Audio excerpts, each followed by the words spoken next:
Today we'd like to share with you some information and ideas for improving access to farmland in Connecticut.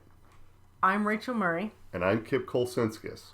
And this webinar is part of the UConn Extension Scaling Up program, which is supported by the Beginning Farm and Rancher Development Program of the National Institute of Food and Agriculture, USDA. So here's what we're going to cover today in this webinar. Why is access an issue in Connecticut? Why lease? I'm going to give the landowner perspective, and why lease the farmer perspective. Rachel's going to cover that. We're going to talk about tenure options. Where can you find or advertise if you have land that you want to lease? Evaluating properties, and we're going to share some success stories. And then what programs and assistance are available to help both landowners and farmers with finding land to lease. So first of all, you may think, well, I didn't even know this was an issue. Why is this an issue in Connecticut? And is it an issue? So we're going to cover some aspects of that. So and we'll talk about that in this background and context. So part of it has to do with the demographics of the farm population. Farm population is continuing to age, and everyone is very concerned about getting the next generation of farmers on the land, and particularly younger farmers. Studies that have been done, beginning farmers rank access to land and capital as some of their top challenges.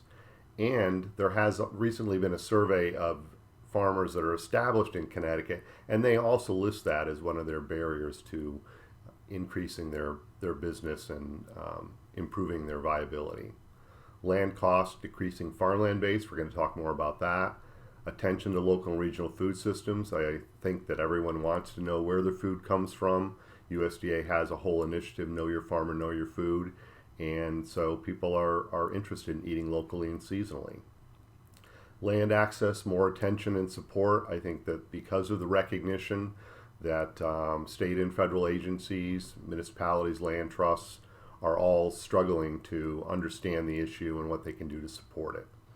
And then finally, we need to have some more non-traditional models and approaches. Is there something besides just a farmer owning land as the only way to be successful in farming? So we're going to talk a little bit about that as well.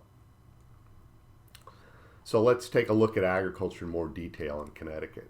Agriculture is continuing to change and grow in Connecticut. The last ag census period that we actually showed that there's over 1,000 new farms in Connecticut. And that if you look at this graphic here, that the majority of the farms are small farms of less than 50 acres in size. And though most of the economic value of agriculture in Connecticut is actually in the larger farms. So you may say, well, what's the barrier and what does that have to do with land access? And though if you're not sure if you have tenure for a long period of time, or you can't get land that you need either as a beginning farmer or to grow as a farm, that's going to be a barrier to increasing the economics of your farm and growing your farm. So by having additional access to land, we think we can have more farms of a variety of sizes be successful and grow. The cost of buying land, I don't think this will come as a surprise to anyone, that land is expensive in Connecticut. We're between Boston and New York, and that it's the third highest land values per acre for agricultural land in the country. So the idea of, in the past, if you were a farmer, of being able to go out and buy the farm that you need, farmland that you need, just isn't a viable option. And of course, a lot of the value, since this figure does include both land and farm buildings, is that because homes are expensive in Connecticut and buildings, that also increases the value and the price to farmland. And it's important to note that if a land is protected with a conservation easement, it really reduces the cost for someone to be able to buy it. So certainly farmland protection and conservation easements and selling protected land is a viable option for keeping land affordable. So another thing is the farmland continues to decline in Connecticut. Yes, we just came through a recession period, and though sprawl is back on the move, and the greatest threat to losing our best farmland, which is also the easiest to develop, is sprawl development patterns. So this study shows from data from UConn looking at satellite imagery and loss of agricultural land of a significant decrease in agricultural fields from 85 to 2010. So that's still a significant threat to the farmland base in Connecticut.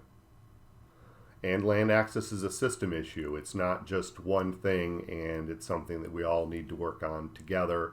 If you're a beginning farmer or someone that's been farming for a few years or an established farmer, you have different needs as far as the land base. And the kind of agriculture that you're undertaking may have different land-based needs as well. And certainly if you're a farmer or a farm family, you're going to have different needs and interests than someone that's, say, a weekend estate owner that might be interested in someone leasing their land but not farming it themselves. Service providers are an important piece of this. We don't necessarily have all of the staff and the tools and the techniques and the programs to really address the land access issue, and though we're all working on that. Communities and policymakers need to support local agriculture, and certainly having a land base and a business and a market are important to farms being viable and economically successful. But if you're not in a farm-friendly community that may have rules and regulations that aren't farm-friendly, that farm isn't going to be successful. So outreach to those folks is really important. And then we need to assess our values and issues around farming and land ownership and tenure. People have some very strange ideas about what agriculture is and isn't, and that may impact what they would allow leased land to be used for. And then also from an individual standpoint in this country, we're very tied to land ownership as part of your success. And so looking at other options for successful agricultural businesses on leased land is important. There are a number of land access challenges. And these are all kind of slightly different pieces of that. Availability is the land where you want to farm. If you're supplying restaurants in New Haven, having a farm in Woodstock, Connecticut in the northeast corner is not advantageous. Access, so are you able to get to a piece of land that might be available, and can you use it the way you want? Are there deed restrictions on it? Is the landowner going to say you can't have animal agriculture or apply manure? Affordability, can you afford to buy it or rent it? Can you find it? Can you find out who controls it? There are parts of the state where there's a lot of absentee landowners that might be willing to lease a piece of land, but you have to find out who controls it or owns it. Security, how secure is the use? Is it a short-term lease, a long-term lease? That's going to impact how successful agriculture is going to be on a piece of property. And equity, that's one of the limitations is in the past, it's been very difficult for farmers and farm businesses to build equity in a piece of land or farm operation that's entirely leased. And though there are some ways that we can deal with that. And then housing. We certainly have an affordable housing crisis in Connecticut, and that impacts agriculture as well. So there are parts of the state where you can certainly find a piece of land to farm, but you can't find some place that you can afford to live. So we need to address that as well. So I'm going to get into this in just a little bit more detail and talk about this from a landowner's perspective of, well, why lease? Why should I do that? What's in it for me? So part of it is just understanding how important it is leased land in Connecticut. You may think that farmers own all the land that they farm, and that's just not true. That from Ag Census, that 38% of the principal farm operators in Connecticut say that they rely on leased farmland for part of their business. And 29% of all farmers rely on leased farmland for their business. And I certainly know some farmers that their entire business is based on access and use of leased land. So it's critical to the success and the growth of agriculture in Connecticut. And again, as far as talking points of why lease farmland, and we would say that well-managed agricultural land provides so many different goods and services and benefits to individuals and communities. So there's agricultural products. Again, we talked about interest in knowing where your food comes from. It's an important part of having sustainable communities. The money spent stays locally. It's supporting local economies. If it's well-managed farmland, provides habitat, biodiversity, protects our air and water quantity, provides flood storage and protection, scenic beauty, recreation, protects our cultural resources. Well-managed farmland stores carbon, so it's an important part of climate change mitigation and adaptation, and just the quality of life. I think having that mix of suburban and urban and farmland and forest is what makes Connecticut feel like home. So let's look a little bit more about understanding leasers in Connecticut and kind of why lease, going from left to right here. Why lease? Part of it is financial. Maybe that the income from leasing land is part of what somebody needs as part of their retirement, paying their taxes, quality of life, that they like looking out at a piece of farmland, that they want to support local agriculture and be able to buy food locally. And because Connecticut does have a use value assessment known as Public Act 490, that maintaining that lower tax rate, it needs to be an agricultural activity. So it certainly impacts somebody's bottom line of their taxes. So for what purpose? Again, as we talked about, specifically for private landowners and land trusts and towns, that their mission and objectives for why they would want to lease or not want to lease are different. Certainly if you're a town, you need to look at what funds were used to purchase the land. That may dictate how it can be used. Maybe it needs to require public access, in which case that might limit the kind of agriculture or support a certain kind of habitat. Maybe you're interested in food justice and community farms, and that might be why you want to lease it. Or for a landowner, maybe you're interested in having it be fruit or vegetables, but aren't necessarily interested in animal agriculture. So you need to understand the purpose and the limitations from the landowner's perspective. And to whom, that's certainly a problem for some of the land trust municipalities. They don't know how to go about finding a farmer, and Rachel's going to cover a little bit about that, of how some places where landowners can find farmers, and the leasing procedures. And there's help out there, and there's guidance, and that's also sometimes that's a limitation for landowners of not knowing leasing procedures and what needs to be in a good lease. And then for how long, the tenure options. There are reasons why you might want a short-term lease, a long-term lease, and there's even the possibility of lease to own and 99-year leases, so that somebody really can establish a business on a piece of property and build some equity. So all those things are going to be explored in a little more detail. Also, landowner needs to think about the financials of farmland leasing. That this is, everything in Connecticut is trying to grow back to forests and brush, so that if it's something is not actively being farmed or mowed, that after 3 to 5 years it's growing up to brush and invasives. And if you wanted to go back and clear that, that could cost you, $1,000, $2,000 an acre. So there's a benefit of, $300, $500, maybe even more per year of having that be farmed and mowed. And then the other question that landowners typically have is, well, what's the land worth? What would I charge for a lease rate or a rental rate? And there's a lot of variables, are the quality of the soils. In some parts of the state, it's very competitive for farmland, so the market is going to demand a higher price. There's the location in the state and the market demands, and the infrastructure. Is there irrigation water? Is there a fencing system? Are there barns that can be used? That all can impact the price. And in the reality is that both farmers and landowners are reluctant to share that information. So it's kind of a hard number to come across. And again, part of it depends on if the landowner needs the money for taxes or stewardship or whatever, or if they really want to support agriculture. That all can be negotiated in the price. So here's just some general guidance of what we've found throughout the state that typically something that's poorer soils, used for hay or pasture, the economic return to the farmer is pretty low, so the lease is going to be pretty low.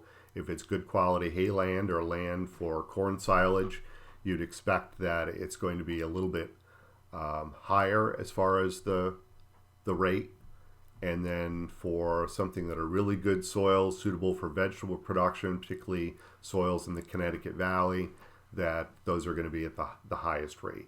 And though it really depends on what the landowner's needs and interests are, and the quality of the land, and how well it's been taken care of, and the infrastructure all get figured into the leasing rate. So right now I'm going to turn it over to Rachel to talk about a farmer's perspective. All right, so first thing we're going to talk about is why lease farmland as opposed to buying farmland. First of all, the cost of purchasing land is out of reach for most farmers, and leasing is a much more viable option. Additionally, this leasing farmland for the farmer will allow him or her to save money for a future purchase of land, to expand the business or to move the business, and also to invest in equipment and infrastructure for the farm. The responsibility is ultimately on the landowner, so the taxes and capital improvements are the responsibility of the landowner and not the farmer, which is really helpful for beginning farmers because resources and finances are often very limited. In addition, the farmer is able to participate in state and federal programs that are available to new and beginning farmers, and we'll talk more about that later on in the presentation. And also, leasing farmland, especially to new and beginning farmers, can improve the quality of life for the community, for the farmer, even for the landowner, because this allows a direct connection to marketing, whether it's through a CSA, a farm stand, selling to local restaurants, and creates a connection between the farmer and the consumer base. And it provides an opportunity for community gardens and increases consumption of local foods, which is a real hot topic right now for a lot of people. And then in the end, more farmers on land, especially if they're given the option to lease, gives more opportunity to farmers to be on land, leads to an increased revenue for non-agricultural businesses. So it really helps the community in a lot of different fronts. All right, so we'll just quickly talk about some advantages and disadvantages to owning land, because obviously there are advantages to owning land, and most farmers often believe that that's the only way that they can get on land, and because they feel like that's the maximum security, in that it's their land, they can do what they want, and they can improve it or change the business, and it's theirs, really. That's the goal. This also allows a farmer to build equity and have collateral, so the business can expand. They can borrow money based on what they already own, and the emotional piece that comes with owning a house and land, because it's mine, or I can pass it down to my family. And in some ways, it allows farmers to think that they can have ultimate control over what they're doing. So along with the advantages are disadvantages with owning, in that, first of all, it's very costly, and you're going to find yourself in debt for many years, and that in turn can create challenges when it comes to making any sort of improvement on the farm, whether it means investing more or finding more land. And recurring costs are a major problem, because things have to be repaired, buildings and roofs and oil tanks.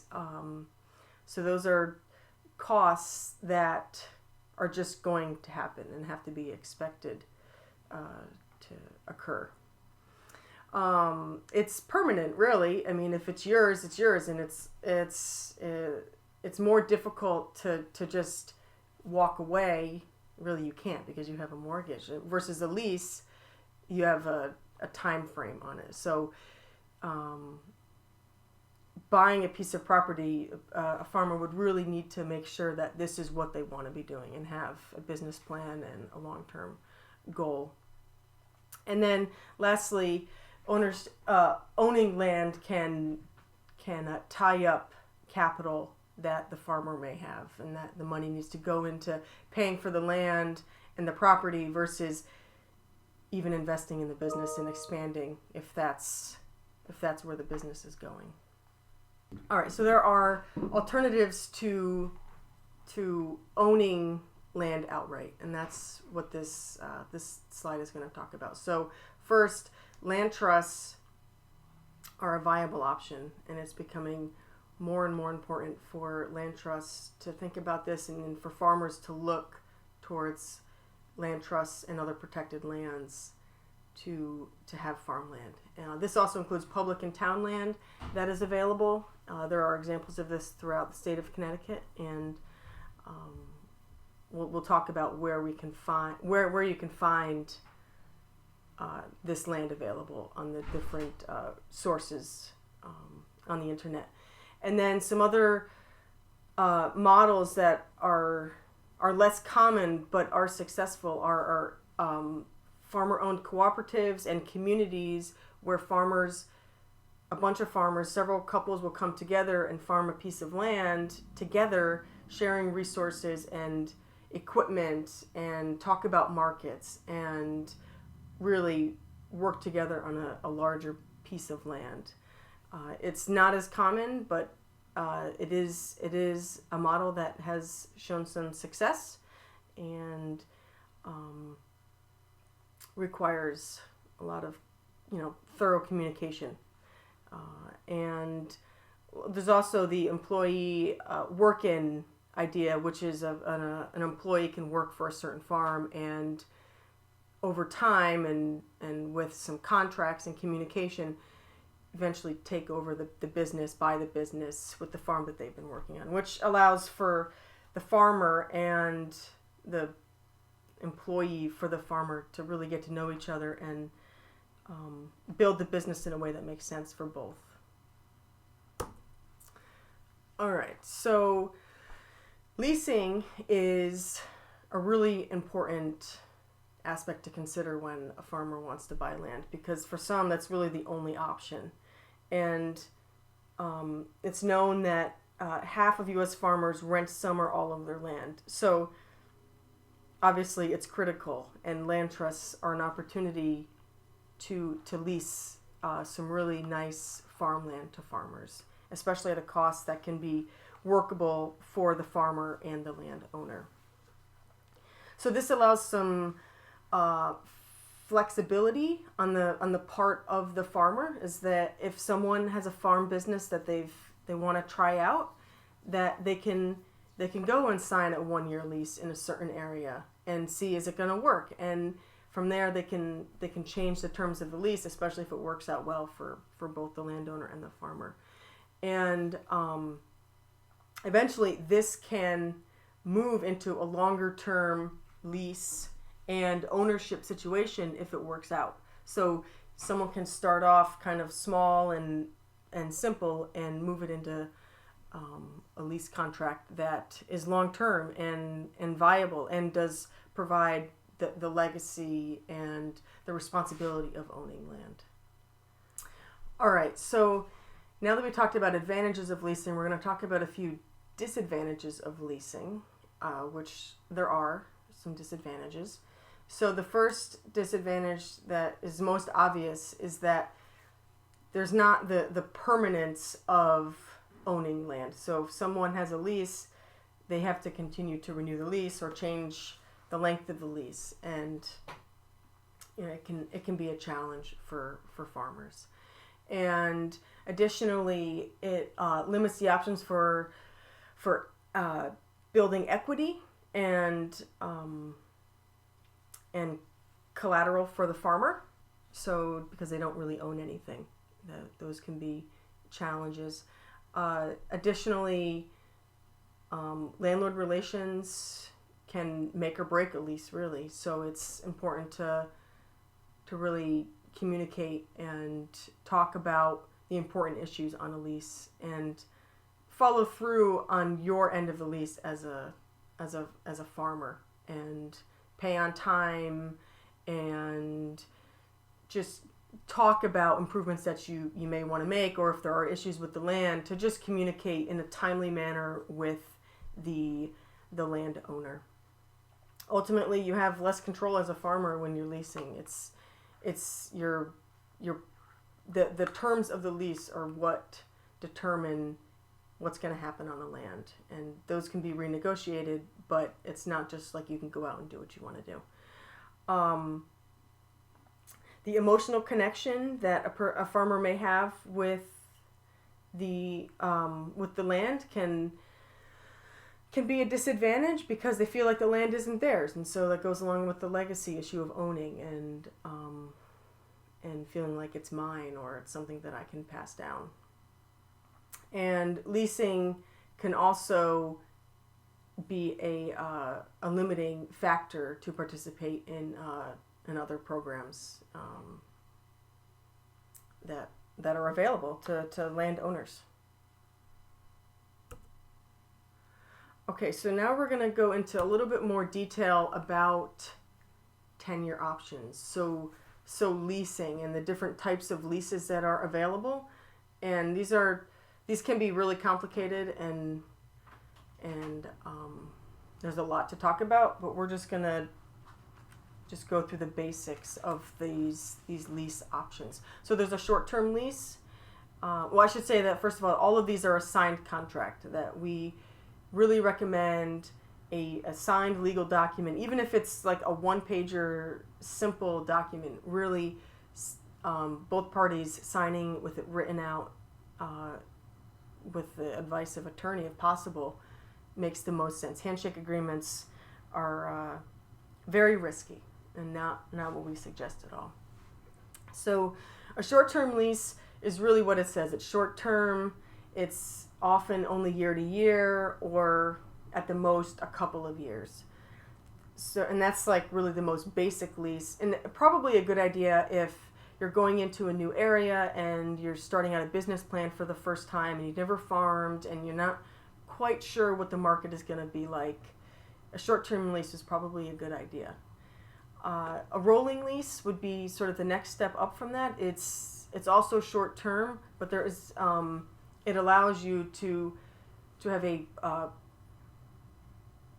renewal provision built in, so that after a year you can have another couple of years tacked on to the end of the initial lease. So it really just keeps going, and it allows time for the landowner and the farmer to work out any problems that may come up, or you can say, you know what, this isn't working out, and so next year I'm going to stop this lease. A long-term lease is really recommended if the farmer knows that they're going to want to be on the farm. It's a market that works. It's a business plan that works, and they often are at least 10-year terms, and they can be longer. I mean, you can have like a 99-year lease, which really offers a lot of security in the land.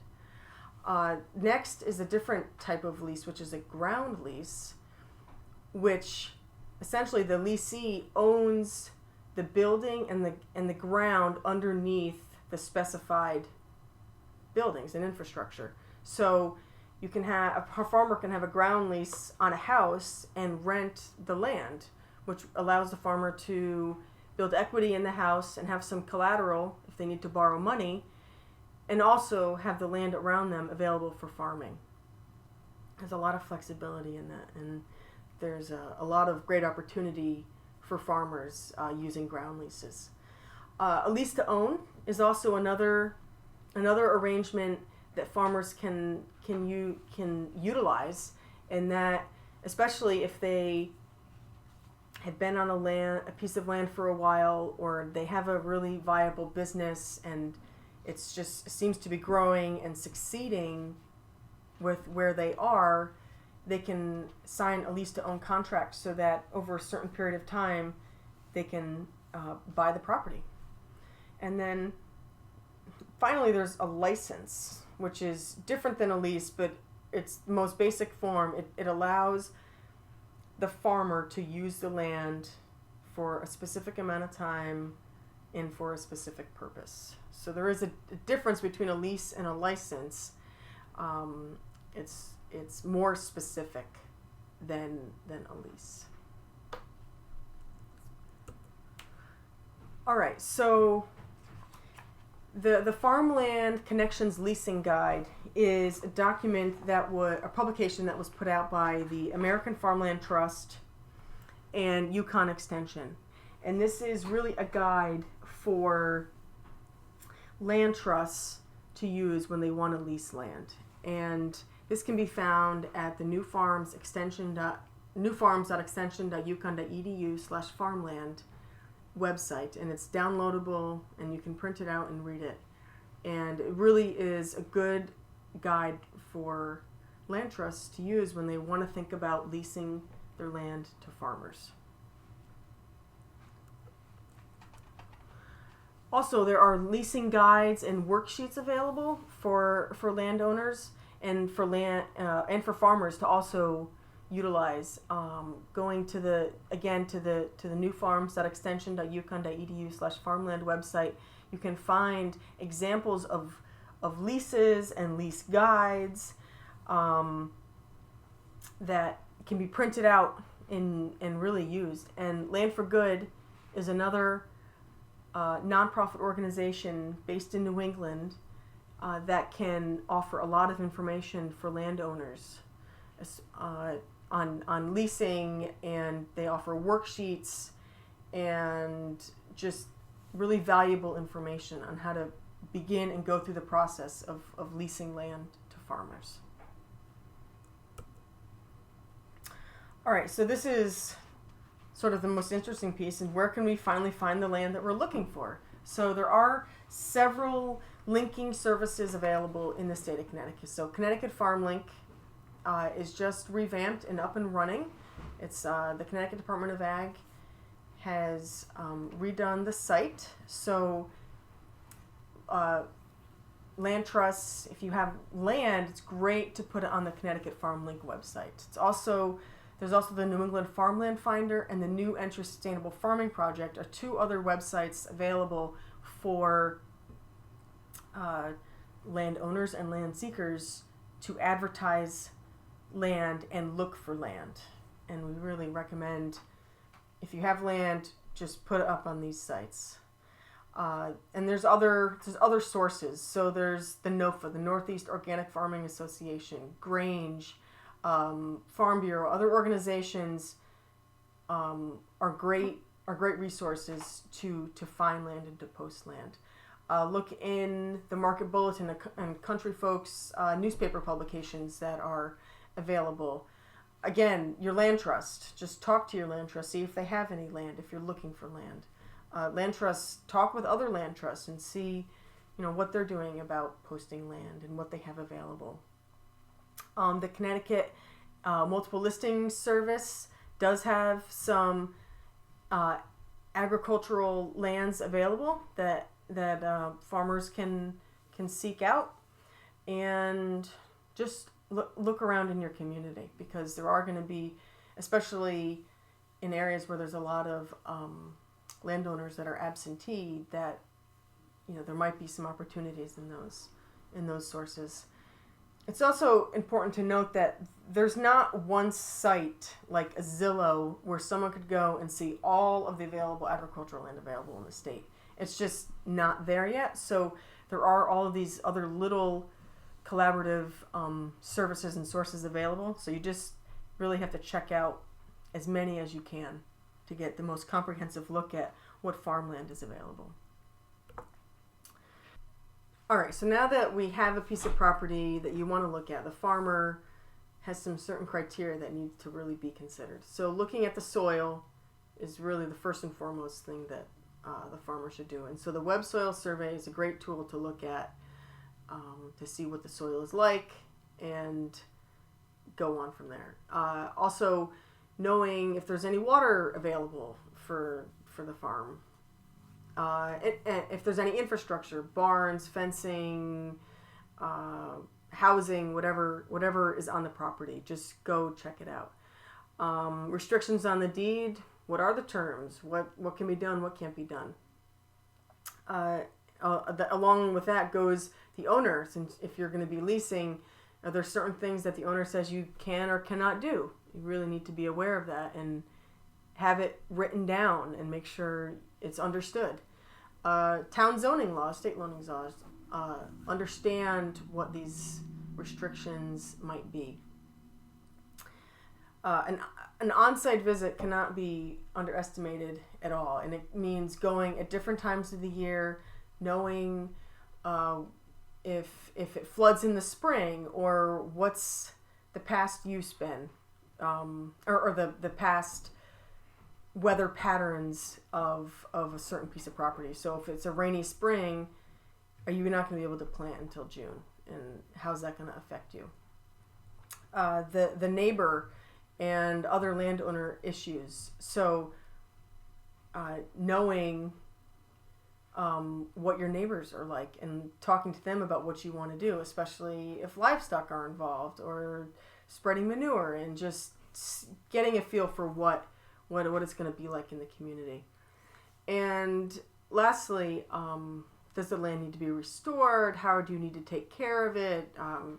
Taking care of hedgerows, and just looking at federal and state programs that are available to help you with stewardship and restoration needs. All right, so now continuing forward with once a farmer has found a property, some things that you just want to make sure the farmer considers. So the physical location, where is it? Can you access whatever you need to access during the growing season and the year? The community, is it a farm-friendly community? Just talk with the neighbors. Land base and prior use. Find out the history of the property. So know what happened in previous years. Was it farmed? Was it not farmed? Even get an idea of what chemicals were used and farming practices, especially if you want to go organic. You need to know what's going on in the soil, so getting soil tested. What infrastructure is on the property, what the condition of it is it in a location that's helpful? So, barns, fencing, what have you. And housing. Housing is a real important issue, especially when leasing and a new and beginning farmer, having a place to live for yourself and also for your employees or interns is critical, especially if you think down the road and future growth of the farm. Okay, so we have a couple success stories of land trusts and farmers in Connecticut. In Sunny Valley Preserve is a land trust in New Milford and Bridgewater, Connecticut, and they have 650 acres of farmland, and they lease out to 5 different working farms in Bridgewater and New Milford. All right, so we have a raw milk dairy with 6 acres of vegetables and a farm stand in Bridgewater, run by Felice Martin. And Felice has about 15 dairy cows that she's started to milk and is selling at her farm and also in a bunch of small markets throughout the New Milford and Bridgewater area. And she's a real great tenant for Sunny Valley. There's also the Stuarts in Bridgewater, and they're raising certified humane, grass-fed beef, free-range chicken, and pork in Bridgewater. And they have a farm stand on site and do some delivery services on Fridays throughout the state of Connecticut. And they're leasing in land in Bridgewater and New Milford from Sunny Valley Preserve. And they both have lease arrangements that are long-term and have been very successful. All right, so next we have the different programs and services available to list, link, and match farm seekers and landowners. So if you're listing land, you're just going to advertise it, or you're going to list your desire for land. So you can be a landowner and a land seeker listing land. There's also linking. So the difference with linking is that it's making a contact between the land seeker and the landowner. So it's really that initial communication and talking about the needs of both ends. Matching is a third party is coming in to work with the landowner and or land seeker to craft a lease or to initiate a sale of a property or farm business. And land trusts often are put out a request for proposals in order to see which farmers in the area would like to be using their land. And so that's another way to find any farmers to use farmland and get more farmers on land. So this is the Connecticut FarmLink website, a screenshot of the front page of Connecticut FarmLink by the Connecticut Department of Ag. And there are several different links up top. So you can be a farm seeker, you can own farmland, and you can go click on either one of those links and see what properties are available or post land if you want to list what you're looking for. And then also some valuable resources to check out. Now there's also the New England Farmland Finder, which is a comprehensive website with all of the New England sites or states that are posting properties available, and also farm seekers can go in and list what they would like to find. It's a really great website. And now Kip is going to talk about programs and assistance that are available. Right. So both, again, we're building the network, and as a farmer and as a landowner, whether you're a private landowner, municipality, land trust, institution, church, whatever, there are programs and assistance that are available to you. So we want to talk about a few of those. Part of it is the service network and resources. And again, Rachel talked about the listing and linking programs. And again, we would recommend that people list their property or list their desire for farmland on both the New England Farmland Finder and the Connecticut FarmLink. There are beginning farmer programs and business planning courses. Some of them are offered through UConn Extension, the universities, Department of Agriculture, VOAG, Cornell University, New Entry, Sustainable Farming program. So there is more and more information out there that it's available to people.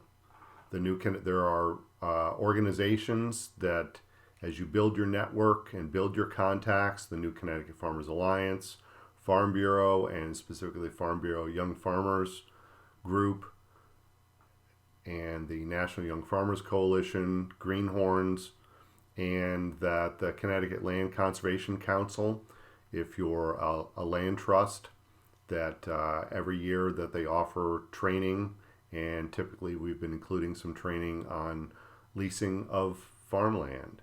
So I think there are resources out there and contacts, and part of it is that it takes a team and it takes a community, and so get engaged and take advantage of these opportunities. The Connecticut Department of Agriculture definitely has a lot of resources that are valuable for landowners and for farmers as relates to leasing and purchasing farmland. The Connecticut Agricultural Viability Program is a cost share program specifically available to land trust and municipalities to make investments in farmland or to redo their planning and zoning regulations, farmers markets, infrastructure in town that will benefit farmers, and every fall they have basically a request for proposals. The Farm Reinvestment Grants and Connecticut Farm Transition Grants are grants that are specifically available to farmers, and that's to make investments in their farm business. So it might be for infrastructure, say putting in a hay barn, or a wash station, or investing in the farm business itself. So those two are for farmers. And that farm transition grant also typically is a fall grant program. So go to the Department of Ag website and get more details on that. The Farmland Restoration Program, either a landowner or a farmer is eligible, and that's for bringing land back into production. So it's actually dollars that are available if something's grown back to brush or trees, to put it back into productive farmland, get a fencing system in, put in irrigation, improve an access road. So that's money that's available. Farmland Preservation Program and the Community Farms Program are actually programs where there's state dollars available to purchase conservation easements on farmland. They don't require the protected land to have public access. It's basically working lands programs, and that it's working directly with Farmland Preservation Programs, works directly with landowners, and the Community Farms Program works with communities. Towns put some money into it, and it's to protect farmland. So go to the website and check out those programs. Additional resources, again, with a lot of these resources and agencies, in some cases it's financial expertise, in some cases it's technical expertise. So maybe you don't necessarily need the money to help you do a project, but you might need the technical expertise. So that's one good thing about the USDA Natural Resources Conservation Service, is they have a bunch of different programs, such as the Environmental Quality Incentives Program, that also it may provide dollars to help put in a conservation practice on a piece of owned or leased land. And they also have the technical expertise to help develop the conservation and the management plan, and have it done according to nationally recognized management standards. And as I said, also some financial dollars available to help get that done. There are a number of farm loan programs through the Farm Service Agency that can help farmers with some of those infrastructure needs. Some of the loans are actually for helping to purchase land and for doing farm improvements and operating loans. UConn Cooperative Extension Specialists, there are specialists that can help with fruit production, animal agriculture, vegetable crops, disease recognition, business planning. There's expertise out there, as well as with the Connecticut Ag Experiment Station. And then as far as your contacts for getting known that you're interested in looking for land, maybe assistance with management plans, are Connecticut's conservation districts. They're a great resource as well. So check out those various websites and make use of those programs. And so for more information, and again, just to follow up on one of the things that Rachel was saying, by having a lease that's 5 years or longer, that you are eligible to participate in a lot of the programs. There are some programs, as Rachel mentioned, that are specific to someone owning a piece of land, and though there are also programs that if you have a signed lease of 5 years or more, that you can participate in some of these federal and state programs. So for more information, check out the extension website, and you have my contact information and Rachel's contact information. So feel free to contact us.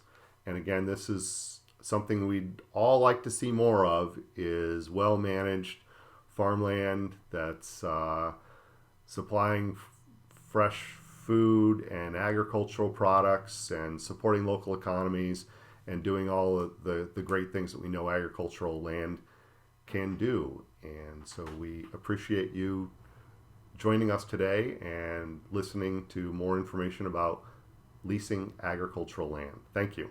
All right, thank you.